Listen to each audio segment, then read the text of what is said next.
It is the dead of winter. It is December 30th.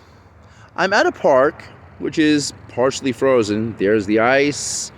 There's the melted water. You can see the glistening of the ice off the light over there. Melted water. More geese. Ducks.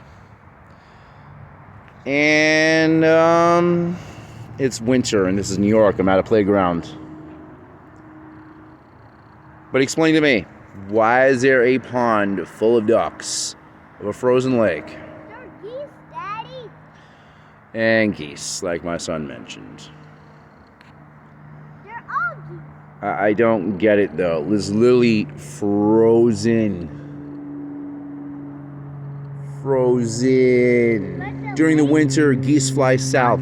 Why are they here?